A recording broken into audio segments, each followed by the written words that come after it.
Shane here. Today we're going to learn how to play Silent Night on the guitar level 2.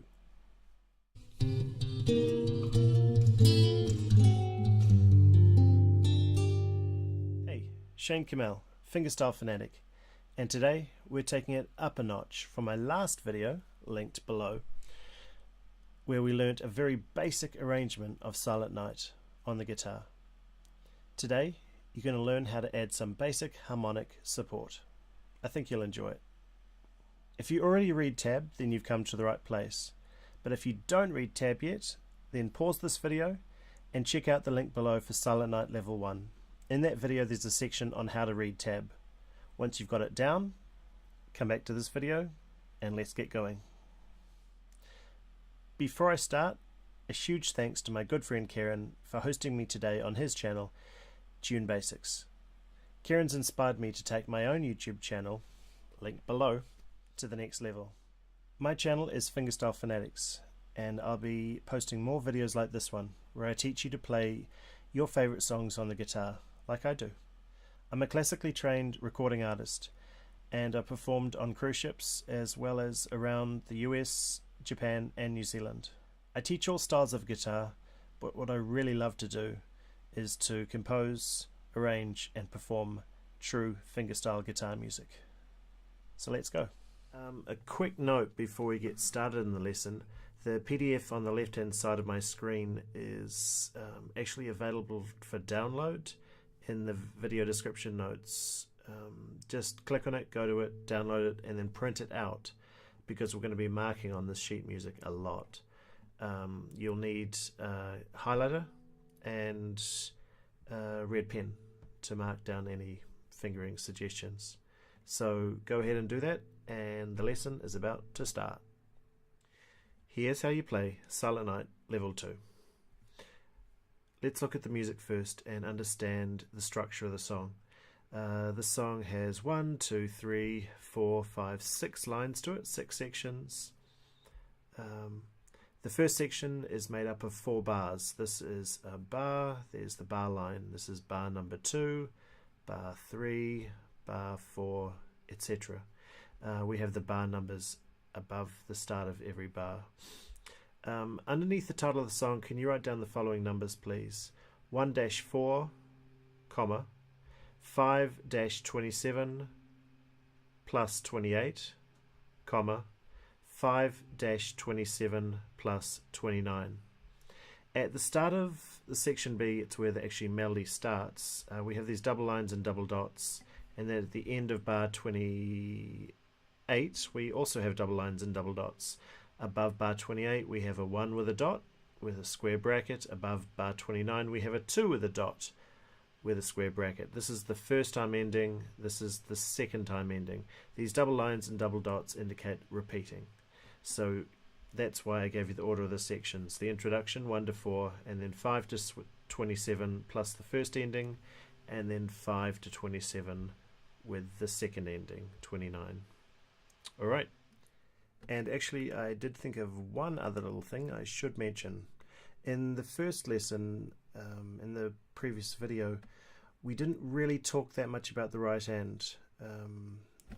Really, for a beginner student, throw too much at them and they just get overwhelmed. So I didn't talk about the right hand, but I feel responsible. I should really talk about the right hand for this video, especially because we're plucking 2 notes at once at various points. But the foundational position for finger picking is as follows. Your thumb owns the steel strings if you're playing a classical guitar.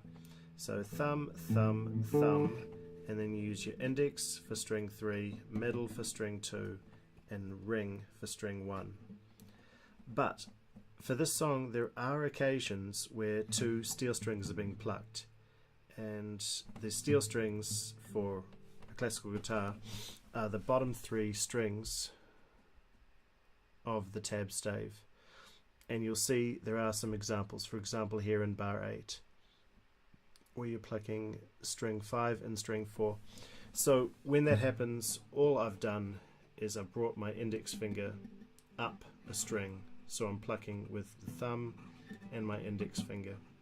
And then at the end of the song there is that example of the C chord The two possible ways to pluck it would either be to use your thumb, index and middle finger for those 3 strings, or you could actually brush your thumb down like that to cover both strings, and then you've got a choice of which fingers to use for the string 2. So like either like that with the thumb, index, middle, or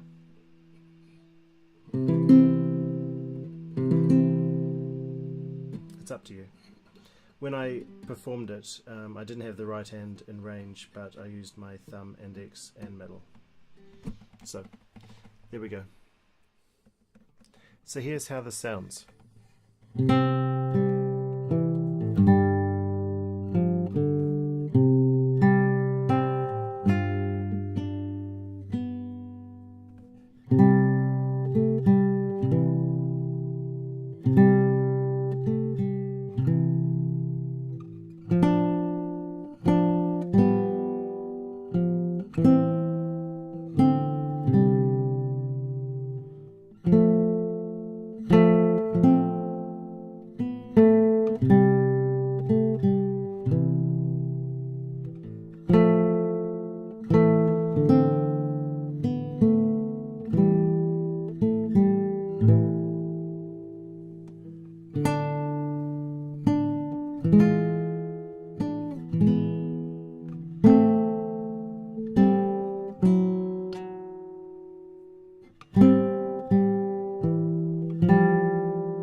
And then you go back to bar 5 and play again to the end of bar 27 with the second I'm ending, which sounds like.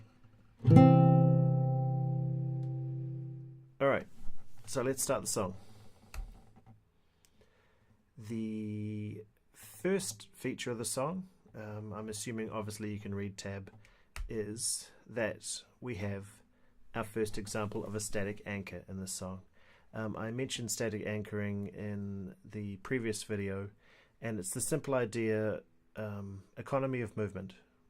If you play a note and then you know it's coming back and it's possible to leave the finger there, then artistically and logically speaking it makes some sense to leave it there. So in this first example, the first finger is going to stay on the 1 when you play from here. It doesn't interfere with any of the other notes between its first occurrence and when it comes back. So there's your third finger.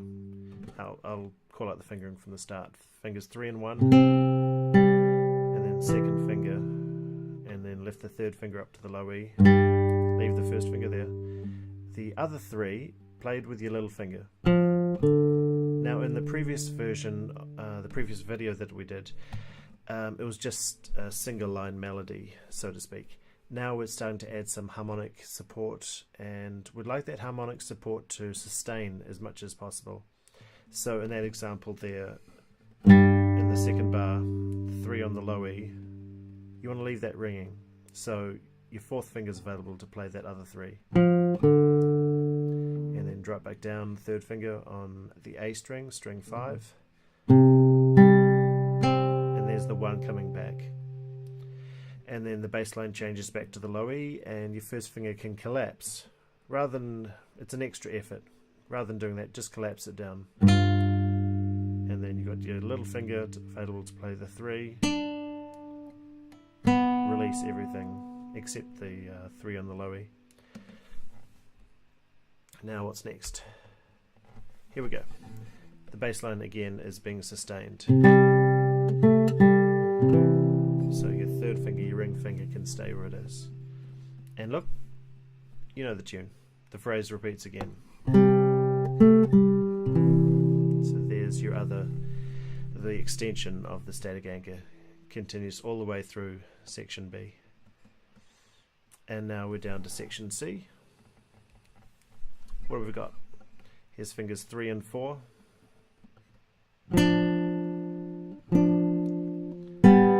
Leave the third finger there while you do the opens on strings 3 and 2, because it's coming back. and then fingers 2 and 1. Take your second finger off, and then third finger. Alright. Obviously, those 2 ones there, they happen in 2 consecutive chords, so it's not really a static anchor. The idea is that with a static anchor is that it occurs, then you have some notes where it's not happening, and then it comes back, and it's possible to leave it there. In that example, I put the blue line in just to remind students to leave the finger 1 down, because it's happening in the next chord, but it's not purely a static anchor. Alright, the second half of the song. What's cool about this with my students, I teach guitar via Skype, is that as I take students through this process and the songs get more and more complex, they start to anticipate where the anchors actually are, and it's really encouraging to see them start to take on board this mentality that you don't need to play hot potato with your fingers. I sometimes call it use sticky fingers. Don't play disjointed chords with gaps between them, unless you're deliberately wanting to do that with a staccato feature to a portion of the song. Yeah. Anyway, back to the song. So, where's the next anchor coming up? Maybe you can see it for yourself. It is there. Your third finger on fret 3 on the D string. So here we go.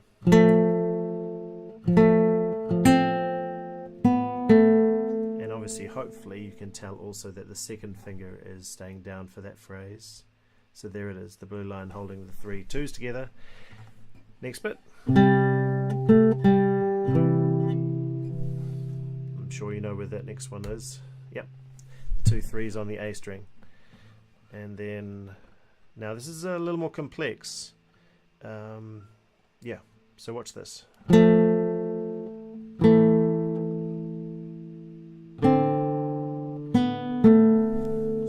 Anchors. It's the second finger, so the bass line moves. Your third finger on the D string to your first finger onto the D string, and then your first finger drops down. There was the possibility of a fingering it like this with fingers 3 and 4, and then second finger, and while that's more smoother, see, the first finger can come down early to play that 1.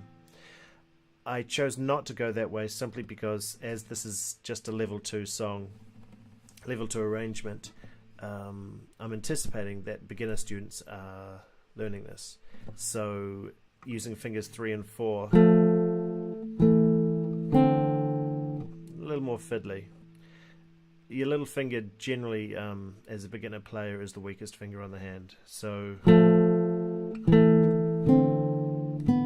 that was my choice. But if you want to, you could do that. Fingers 3 and 4. And then put the second finger on top. And in both cases, this note is being anchored, but you'd be using your third finger instead of your second finger. Alright, anyway, let's go. 3 and 2, 2 and 2, 0, 1, open, 2, lifted up string. Actually, no. Put your first finger on top.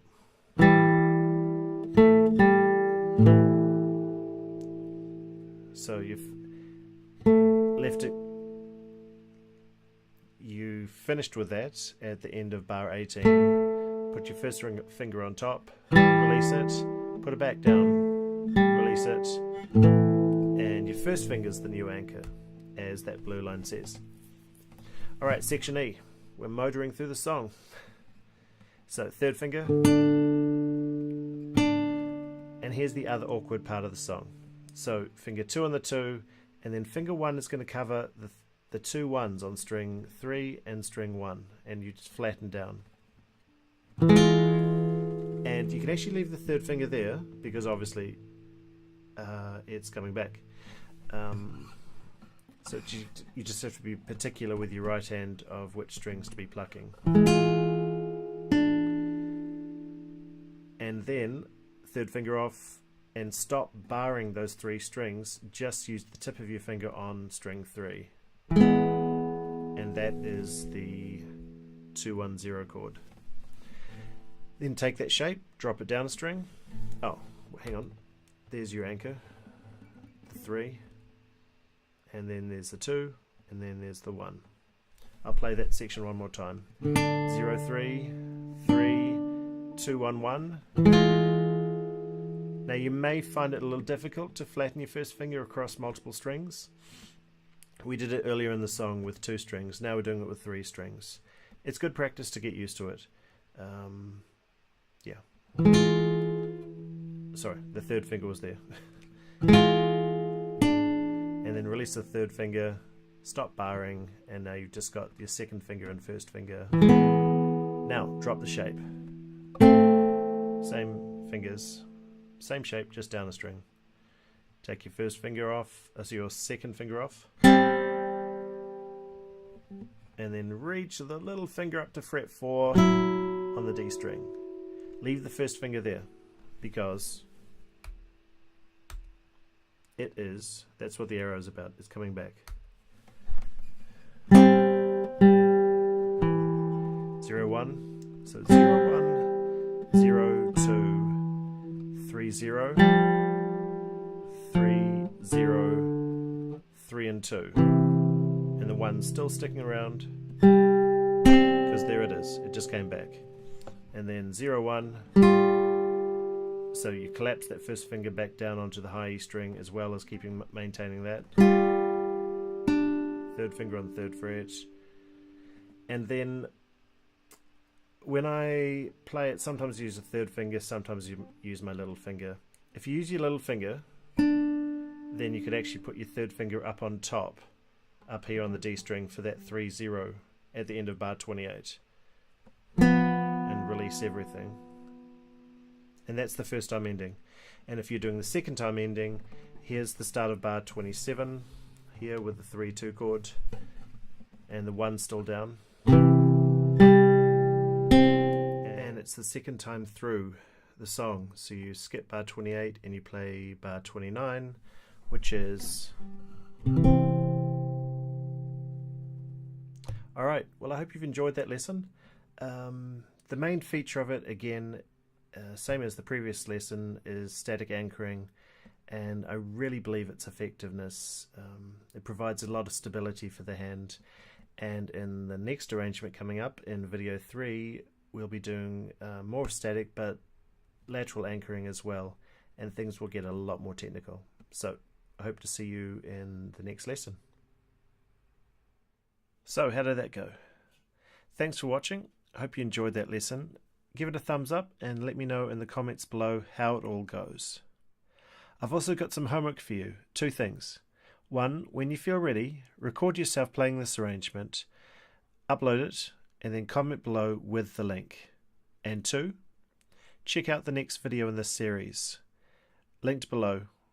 Silent Night Level 3. Thanks also to my good friend Kerin for hosting me on his channel today. If you haven't subscribed already, go for it. And of course, come visit me at my channel, Fingerstyle Fanatics.